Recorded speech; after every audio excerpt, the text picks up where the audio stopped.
এই বরফের পানি আর এই হাত দিয়ে যে আখের রস বানাচ্ছেন, এটা খেয়ে মানুষ কি সুস্থ থাকবে? যে মানুষ হত্যা করলে যেমন অপরাধ, আপনি কিন্তু আসলে প্রকারান্তে তাই করছেন। এই যে বরফটা, এটা কি পানি দিয়ে বানানো জানেন? এটা যে তারা গাঙ্গের মধ্যে গাঙ্গের মাধ্যমে পাইপ নিয়ে পানি নিয়ে ওখানে বরফ করে। আর এই বরফটা কিসের জন্য ব্যবহার করা হয়? মাছের জন্য বরফ। কিন্তু আপনি যে প্রসেসে করতেছেন, এখানে মাছই পড়তেছে এই যে পুরো রাস্তার মধ্যে। আর আপনার হাতটা দেখেন, এই হাতটা একটু দেখেন, এই যে এই হাতের যে অবস্থা, এটা দেখেন।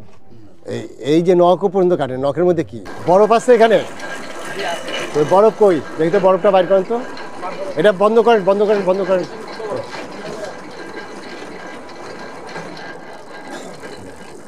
বরফটা বাইর করেন তো, এখানে সামনে নিয়ে আসেন, এখানে বের করে এখানে নিয়ে আসেন।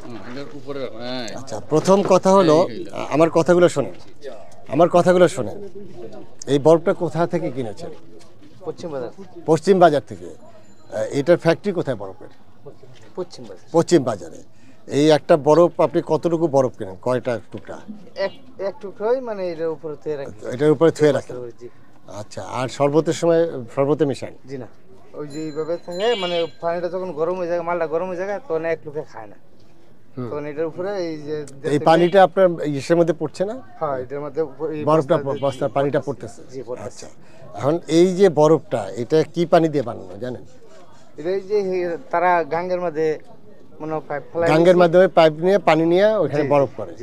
আর এই বরফটা কিসের জন্য ব্যবহার করা হয়? এটা যে ঠান্ডা থাকে না, এটা তো আপনি ঠান্ডা থাকে। আর আপনি ওই যে এটা কিসের জন্য? মাছের জন্য বরফ। আর মানে আচ্ছা, এই যে আখের রস কেন খায় মানুষ?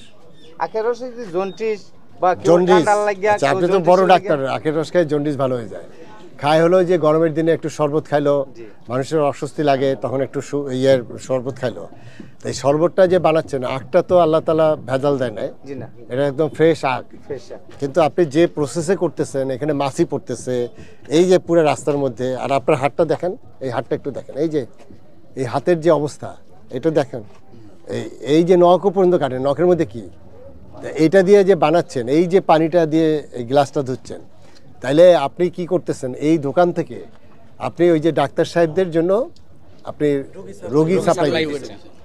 এখন বলেন, এই বরফের পানি আর এই হাত দিয়ে যে জুস আখের রস বানাচ্ছেন, এটা খেয়ে মানুষ কি সুস্থ থাকবে নাকি অসুস্থ হয়ে যাবে?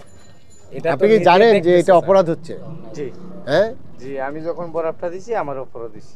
আর কিছু হয় না? এই যে এই জিনিসগুলো খাবার বানাচ্ছেন, এই যে এইগুলো হাতের অবস্থা কি? এটা এই যে নখের মধ্যে তো এখনো ময়লা। স্যার, এটা যদি আমি মোজা দেই, তাহলে হাতে গা হয়ে যায়।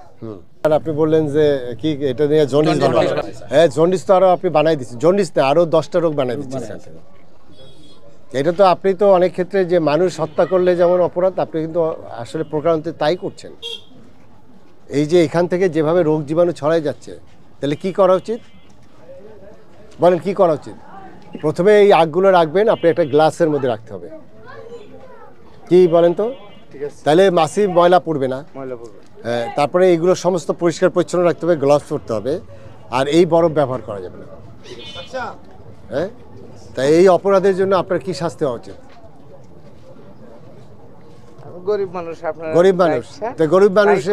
গরিব মানুষের যেটা, কিন্তু আপনি তো অনেক মানুষকে আপনি নিঃস্ব করে দিচ্ছেন। আপনার ব্যবসার জন্য অনেক মানুষ নিঃস্ব হয়ে যাচ্ছে। একটা ছোট বাচ্চা যদি ডায়রিয়া হয়, অনেকে তো মারাও যেতে পারে। কিন্তু আপনার কাছে তো বিশ্বাস করে, সে তো জানে না যে এইভাবে আপনি ইয়ে করছেন। ঠিক আছে, এটা করা যাবে না। এখানে এইটা পরিষ্কার পরিচ্ছন্নতার অভাবে এখানে তুমি 1000 টাকা করো, এটা হলো আপনার জন্য সতর্ক। এরপরে আপনি এই জিনিসগুলো ঠিক করবেন। এরপরে আমাদের ম্যাজিস্ট্রেট সাহেবরা আসবে, তারা এসে এটা দেখবে।